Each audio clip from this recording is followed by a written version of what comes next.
Estamos já quase saindo de Ubatuba. Uma reforma na capotaria levou mais tempo do que a gente esperava, mas agora o balanço está rejuvenescido. Hoje, antes da gravação, eu fui deixar a Aline lá no Pier da Ribeira, porque ela vai deixar umas roupas na lavanderia enquanto eu vou fazer uma entrevista muito especial.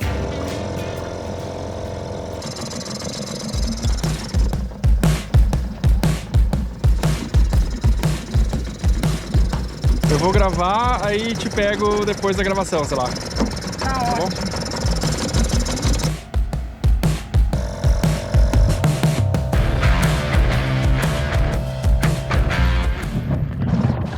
Puxa, acabou a gasolina. Eu tenho mais aí. É por isso que eu sempre carrego um pouco mais de gasolina na bota. Volta ativa! Hoje eu vou entrevistar o Diogo Ribeiro, que não é nada mais nada menos do que sobrinho do Sérgio Testa. O cara que tem o recorde do menor veleiro a dar a volta ao mundo. O menor barco, na verdade. 12 pés. Eu já entrevistei ele aqui no canal. É um vídeo muito legal, um dos mais vistos aqui no Hashtag Sal. O que você sabia de barco antes de vir pra cá? Eu tive uma experiência... Tive experiências pontuais aqui. Na verdade, eu já morava no bairro aqui antes de vir pro barco. Já vim mal intencionado pra cá, querendo me jogar em algumas coisas. Comecei a me oferecer para participar de algumas situações para ver se ia acumulando essa experiência. Também trabalhei um tempo com passeio de lancha, então fiz bastante passeio por aqui para conhecer a região. E nessa você vai aprendendo um pouco de mecânica, um negocinho aqui de fibra. Agora, sobre vela e outras coisas inerentes ao veleiro, só quando vem para cá mesmo. Olha só quem é essa criatura aí. A dona do barco. E aí, cara, o trabalho de ter um gato a bordo? Cara, nenhum. Difícil deve ser ter cachorro, né, que o pessoal tem por aí. Ela não dá trabalho nenhum. É coisa mais fácil, sobe e desce por aí. E tem uma vantagem, talvez, do que tem em casa, né, cara? Que é mais difícil fugir, né? Que gato, Sim. O cara é muito fujão, né? Ela sempre foi bem caseira e aqui ela fica na borda, sempre olhando os peixes, os passarinhos que fazem ninho na retranca. Mas ela curte bastante aqui, cara. Curte muito mesmo. Pra mim era um problema, porque se ela não curtisse, eu já tinha ela há 10 anos, e se ela não gostasse daqui, ia ser uma questão. E no segundo dia, ela já tá gostando mais do que eu daqui. Cara, mas você é sobrinho, certo? Do Sérgio Testa, cara. Alguma coisa, pelo menos no sangue aí, você tinha que ter, cara. Na verdade, assim, acho que uns 14, 15 anos ele veio pra cá de barco com a minha tia e a gente passou uns dias aqui na Ilha Anchieta. Foi meu primeiro contato mais forte, assim, com barco, né? Mais intenso. A gente passou aí uns 4, 5 dias. Você fez a brincadeira do sangue azul ali. Na verdade, assim, a esposa do Serge é irmã de criação da minha mãe, né? Uhum. Então não é bem sangue, mas a gente conviveu a vida toda e ele trouxe bastante desse contato. O Serge teve uma influência forte mesmo. Sim, porque eu fico imaginando, cara, se alguém na minha família fizesse algo realmente notável, assim, né, na vela, assim, né, cara, como ele fez, né? Sim. Isso acaba, eu acho que, mostrando que é possível fazer, alguém muito próximo fez algo assim, né? Ele escreveu um livro, logo depois da experiência dele. Ele não é um escritor, você vê que é um relato mais da aventura do que qualquer outra coisa. E o meu avô traduziu para o português, então bem novo eu já consegui dar uma lida ali e, nossa, é fantástico. Você vê que é possível, você fala, bom, se o cara faz um negócio desse, num barco desse tamanho, qualquer outra coisa vai ser um pouco mais fácil do que isso. Cara, e você trabalha você trabalha com computação gráfica, né? Você imagina que precisa de computadores pesados, que vai gastar bastante energia, né? E como você lidou com isso e quais os limites, sei lá? Cara, assim, num primeiro momento eu vim pra cá com um desktop, né? Eu sou arquiteto de formação, mas sou especializado em 3D. E na chegada daqui eu vim com um desktop bem pesado, 2 monitores, e ainda não tinha um painel solar como que eu tenho hoje. As baterias também já eram as que estavam no barco, então no começo foi punk, assim. E eu entregava projetos 11 da noite, meia-noite às vezes, então tinha que ligar o motor, trabalhar com o motor a diesel ligado lá dentro, fone de ouvido. E foi pesado, só que aí instalo uma placa melhor, troco o banco de baterias, aí comprei um notebook um pouco mais eficiente e agora tá uma tranquilidade, cara, tá funcionando muito bem. Cara, uma época que eu morava no Brutus, que é menor que isso aqui, Sim. 25 pés, né? Sim. Eu tinha placa solar, mas era pouco bateria. E eu notava assim, ó, que a falta de energia me fazia ter que ser mais eficiente. Não sei se você notou isso. Que às vezes quando você tem recursos limitados, você esbanja muito a eficiência. Exato. Que você acha que é o único jeito, mas sei lá, com menos... Parece que você procura um caminho melhor. Você sentiu isso também? Sim. A gente testa um pouco menos. O nosso tipo de trabalho que envolve renderização e processamento muito forte, a gente vê o voltímetro caindo na hora, né? Você aperta o Enter, os volts caem na hora. Isso te faz, com certeza, ser mais eficiente, pensar um pouco melhor. E assim, no período que você senta para trabalhar, é trabalho. E a hora que acaba, desliga tudo e deixa a bateria recuperar. Eu tenho a impressão, assim, que, em geral, as pessoas que trabalham com arte ou computação gráfica são bastante sensibilizadas, assim, com a questão da causa ecológica ou coisas assim, não todos. Eu acho que poucos têm uma noção, assim, tão grande quanto você tem, quanto eu tenho, do consumo de energia ali na hora. Sim. Nos computadores que a gente usa. Porque parece uma coisa, não tá. Você percebe conversando com o pessoal que a maior preocupação aqui é a geladeira. Uhum. O pessoal quer ter a cerveja gelada e poder trazer as coisas de terra para passar um final de semana gostoso e tudo mais. A geladeira secundária, na verdade, durante os primeiros meses, eu abri mão da geladeira e estava me virando de outras formas até trocar o painel.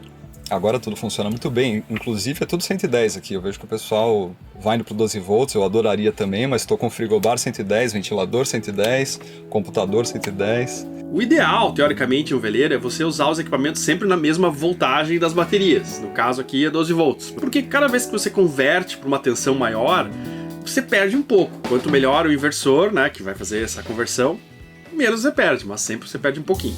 Diferente da maioria dos barcos que você costuma entrar, aqui fica tudo.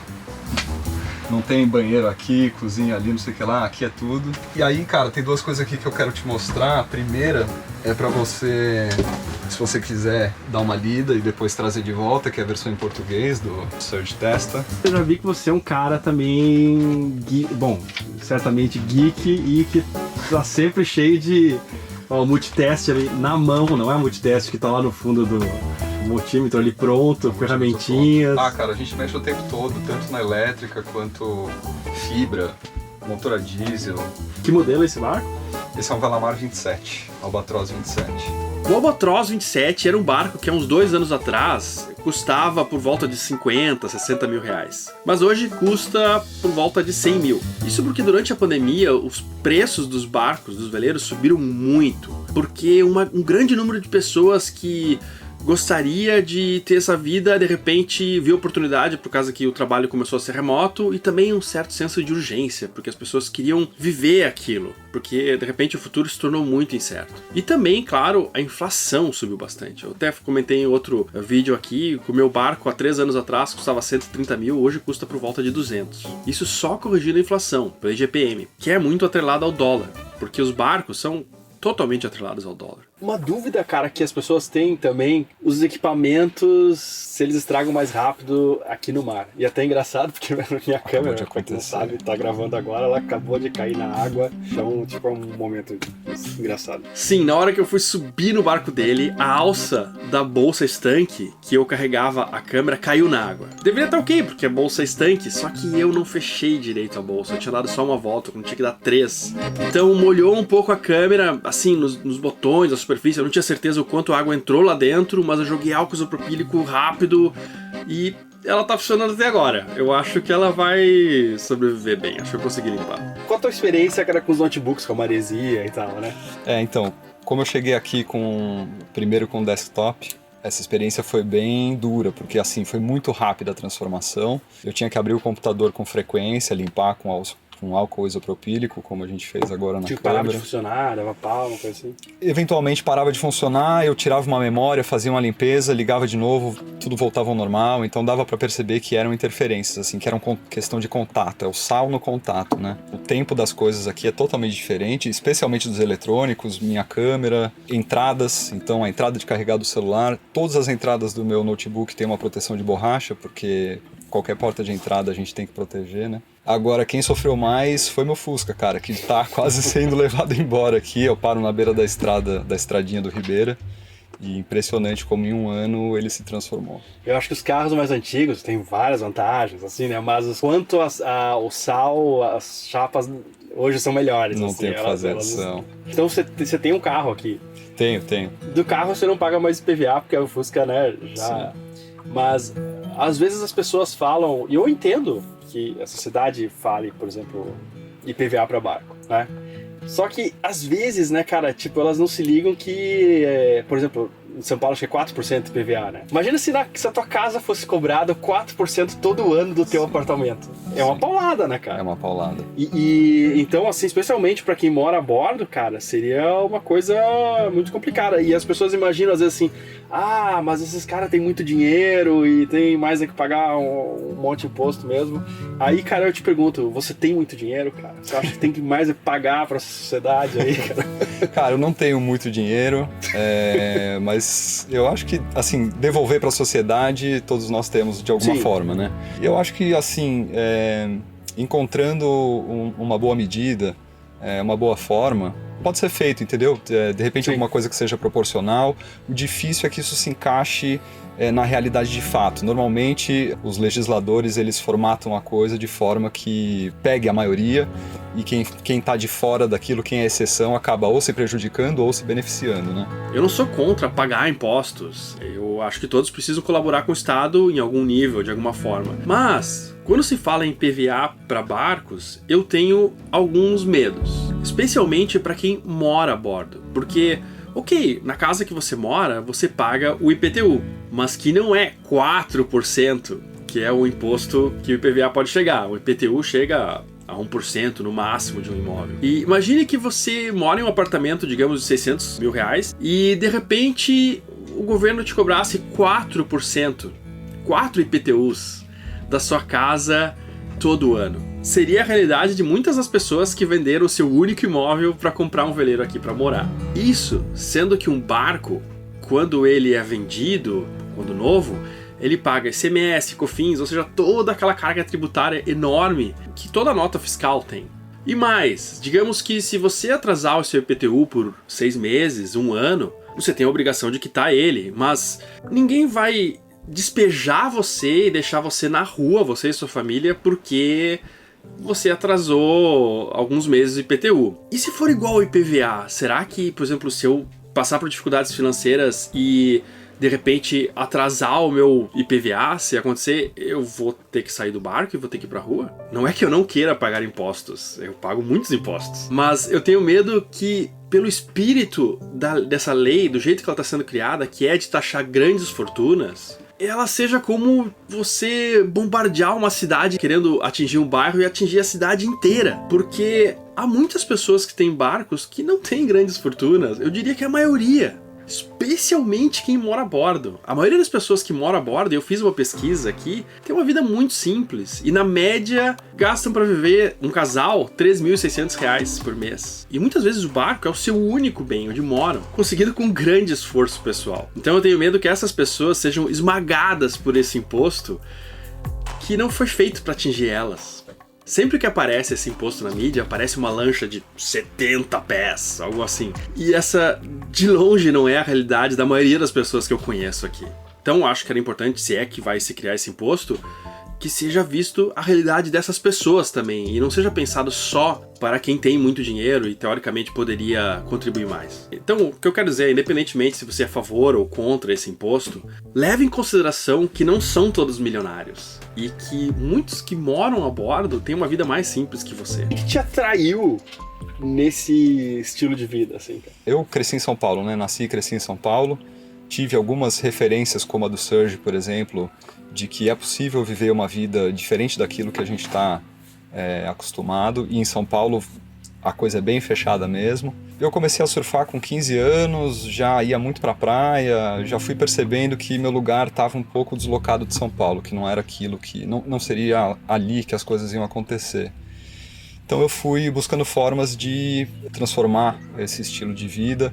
Em 2012 eu saí de São Paulo, fui para o Guarujá, que era um lugar que me possibilitava ter uma qualidade de vida mais próxima do que eu buscava, e ao mesmo tempo eu estava próximo de São Paulo. Então se tivesse uma reunião importante, o aniversário de um amigo, se eu quisesse ver meus pais, eu conseguia em 1 hora estar lá. E essa experiência foi boa porque eu percebi que as pessoas não estavam tanto assim ligando para onde eu estava, sabe? Uhum.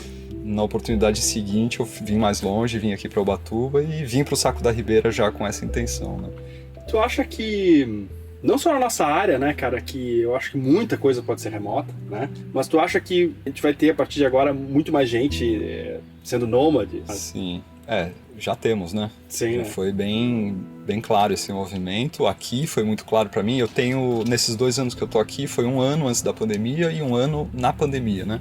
Isso aqui era muito ermo, cara. Assim, você via uma pessoa ou outra, algumas vezes por ano, barcos lindos, perfeitos, mantidos por marinheiros, e você via poucas vezes aquele barco saindo de fato. Da pandemia para cá, a história mudou muito. Assim, os barcos estão sendo mais usados, o mercado mudou, né? Como a gente percebe aí conversando com as pessoas, muita gente comprando, procurando barco. Você percebe uma mudança, assim, e eu acho que são vários elementos que vão somando e mostrando que a gente não precisa estar ali no centro de São Paulo, no centro de uma capital, morando no seu apartamento, trabalhando no seu escritório. Dá para as pessoas trabalharem em casa, dá para as pessoas morarem num carro, num barco. Sim. E eu acho que a gente sempre soube disso, mas a gente se limita pelo medo, pelo receio, quer buscar aquela segurança de que dia 5 vai cair tanto e aí tá tudo bem. E acho que a falta dessa segurança dá um tempero bom pra vida também. E tu acha que com a pandemia, cara, esse estilo de vida teve um contraste ainda maior com o que era, digamos, se você estivesse na cidade? Na verdade, esse movimento de um certo êxodo urbano que eu percebi, que a gente percebeu aí da pandemia pra cá, corrobora com isso. Mostra que a gente, né, não estava assim tão distante do que pode ser uma boa vida, né? Se você pensar no grande gerador de riquezas, ou pelo menos o ícone que significaria isso no século XVI, seria, sem dúvida nenhuma, o ouro. E se você pensar lá da metade do século XIX até o final do século XX, início do XXI, o petróleo. Mas hoje tem um recurso que de longe desbancou o petróleo, que são os dados. Se você olhar as 10 empresas mais valiosas do mundo, você vai notar que quase todas elas são de tecnologia e a maior parte delas vende dados, de alguma forma. E você vai notar que são empresas muito recentes, fundadas há poucas décadas. Até 2017, você encontrava uma empresa de petróleo nessa lista das empresas mais valiosas. E ela começou, as raízes dela pelo menos, no meio do século XIX. Então ela teve muito tempo para acumular esse valor. E esse motor da economia de hoje, que são os dados, são fáceis de carregar, de transportar e de produzir, mais ou menos em qualquer lugar. E isso abre uma janela enorme de oportunidades para quem é nômade ou quer morar num lugar diferente desde que tem internet, como um veleiro ou numa casa na montanha.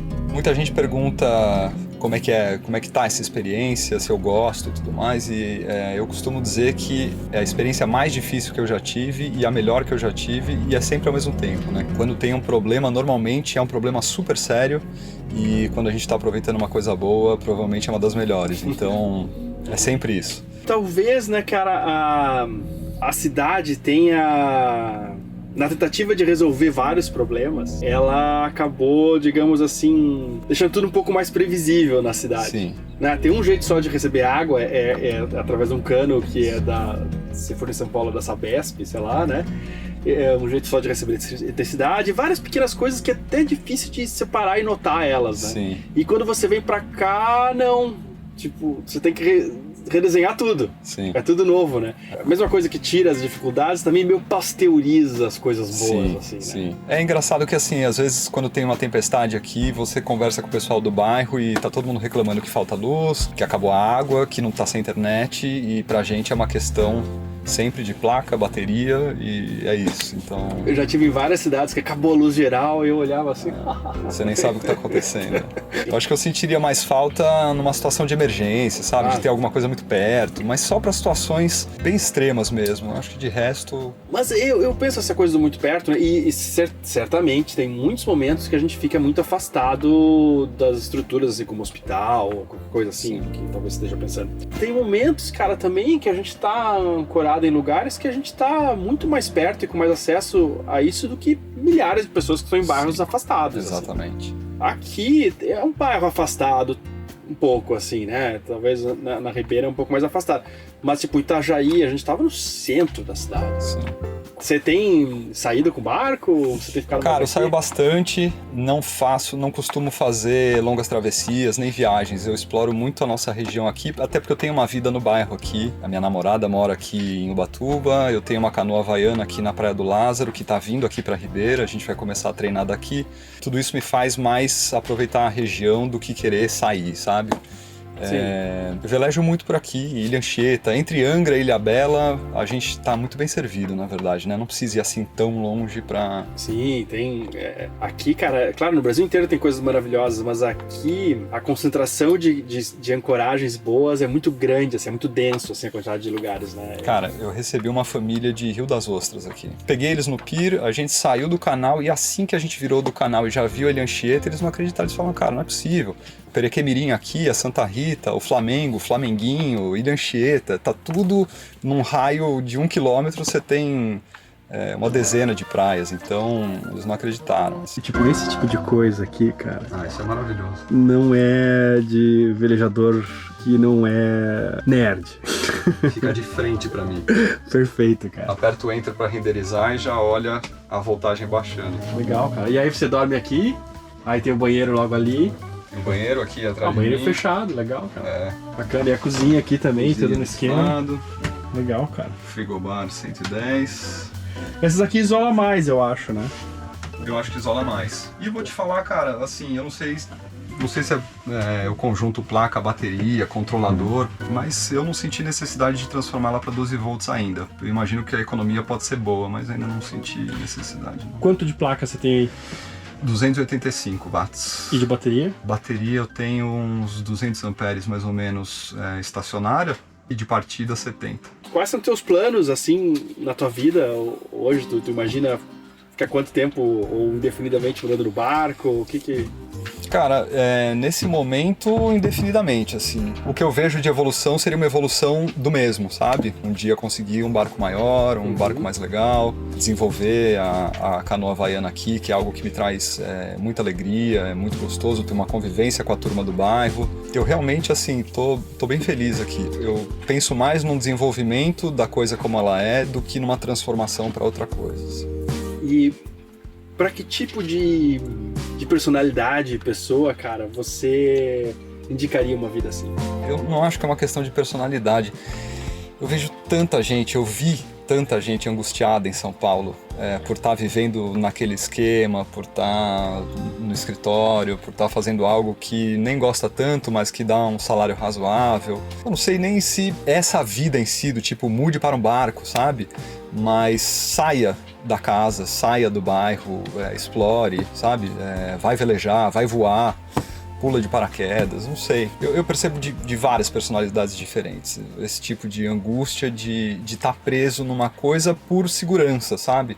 De se sentir seguro e falar, bom, eu vou ficar aqui porque pelo menos não vou ter nenhum tipo de problema. A gente atingiu um grau de idolatria com dinheiro, assim, que você precisa pensar por que você quer morar aqui, ou um outro sonho que você precisa justificar muito bem. Sim. Mas você não precisa justificar por que você vai matar a sua saúde pra ganhar, tipo, 10% a mais. Sim. Tipo, não, porque vai ganhar mais dinheiro, sabe assim? Mas não vai te comprar um coração novo, ou 10 anos de vida, Sim. ou sei lá, um infarto, coisa assim, né? Sim. Mas parece plenamente justificável. E qualquer outra coisa que você abra mão um pouco de dinheiro pra ter, até mesmo ficar com a família ou coisa assim, tem que ter uma série de justificações. Eu digo pra si mesmo, nem digo pra outras pessoas, assim. Sim. Né? Sim, você concorda? Sente isso também? Eu acho, cara, a gente tem balizas que eu acho que são bem rígidas, são construídas pela sociedade e a gente incorpora isso. A gente costuma jogar para os outros, falar que vem de fora e, na verdade, eu acho que bem novo a gente começa a assumir essas coisas pra gente e depois é difícil romper.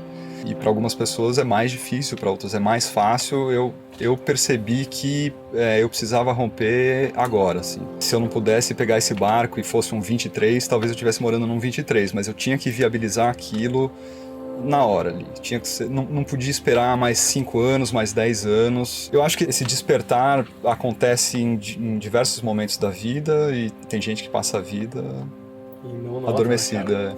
E um momento que a gente não tava gravando, o Diogo me falou de um exercício que ele fez quando tava aprendendo a desenhar, que ele não podia usar a borracha, não podia apagar nenhum traço que fez. Isso é uma metáfora perfeita pra vida. A gente nunca apaga nada na nossa vida. A gente só acumula uma história dentro da outra, e a partir dos erros é justamente como a gente aprende, ou pelo menos deveria aprender. A gente não consegue apagar eles, mas a gente consegue ressignificar eles.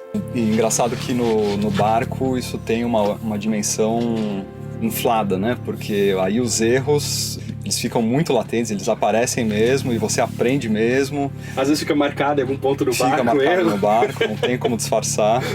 E é fundamental, né, cara, pra gente, envolve nossa segurança, é a nossa casa, então esse tipo de aprendizado, ele é muito importante. Se viesse uma borracha ali e apagasse, a gente cometeria o erro de novo, então é importante ficar o borrão e o desvio do traço ali. Você optou por um barco pequeno, né, cara? Sim. Talvez, por exemplo, poderia esperar mais e comprar o maior, né, cara? Mas me fala sobre essa escolha. Esse é o ponto.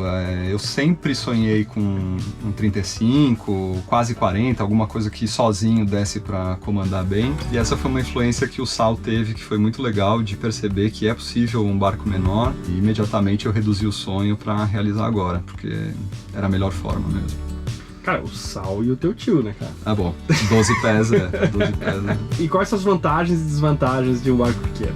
Cara, vantagem, custo de aquisição, custo de manutenção, praticidade. Então, muita coisa que eu consigo resolver sozinho, eu preciso resolver sozinho e consigo. Mexer nas velas e conduzir o barco ao mesmo tempo. Eu acho que tudo isso é um impacto positivo de um barco pequeno. O negativo é tamanho mesmo, né, cara? Assim, conforto, pé direito, tamanho do banheiro. São detalhes assim, mas a partir do momento que viabilizou esse tipo de experiência pra mim, tá valendo. Tudo que é negativo cai por terra já. Eu acho que a vida a bordo, cara, é um laboratório, assim, social, ecológico, né? Porque, como a gente estava falando, a água, a eletricidade, a gente sente na pele, assim, quando falta ou quando gasta, né, cara? E a questão social, porque a relação das pessoas aqui é diferente, porque você não tem terrenos no mar, apesar da Poita ser uma exceção, é quase um terreno, assim, né? Sim. E gera briga quando invade o seu. Se você acha que não vai dar o giro, você já grita pro marinheiro. Né? Eu acho muito legal a Poita, eu acho uma das maneiras mais democráticas e economicamente viáveis de guardar um barco. Sim. Mas eu acho engraçado essa relação, né, que é diferente, assim, né? Na verdade, muito mais parecida com o terreno. E o que você acha, cara, que a vida de quem mora a bordo tem para inspirar ou ensinar as pessoas que estão em terra ou procuram outro tipo de vida?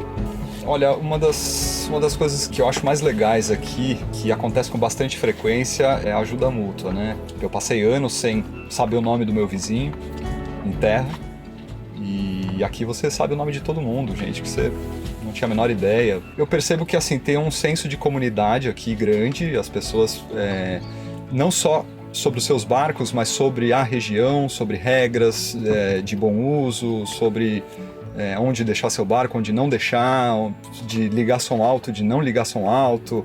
Enfim, tem um senso de comunidade aqui que em terra eu acho raro de ver, pelo menos nos lugares onde eu transitei. Esse lance de se ajudar, de olhar pelo outro, eu acho muito legal aqui. Quando surgiu a pandemia e agora, atravessando todo esse período, eu tive uma sensação muito forte, que eu não sei se vocês têm também, de que a gente está entrando num novo mundo, numa nova sala, num novo ambiente diferente do que a gente encontrava antes. Isso não quer dizer que ele vai ser melhor ou pior, eu acho que isso muito depende do que a gente vai fazer daqui pra frente, mas sem dúvida diferente. E muito do que era garantido ou certo ficou da porta para trás. E em coisas importantes como a nossa carreira, a nossa vida, que a gente tinha certeza de algumas coisas, parece que elas perderam o foco um pouco. Parece que as previsões que a gente fazia baseadas nessa certeza já não funcionam mais. E é normal, o mundo está sempre mudando, sempre em transformações, mas não são todas as gerações que têm essa percepção, que têm um momento de inflexão tão contundente. Não estou dizendo que vai ser um mundo melhor ou maravilhoso, mas certamente tentar usar as mesmas ferramentas que hoje já não funcionam mais e insistir nisso não ajuda muito também. Eu tenho a impressão de que quem souber ler esse novo mundo e saber como dançar com ele vai velejar com ventos muito mais favoráveis. E você? O que você acha?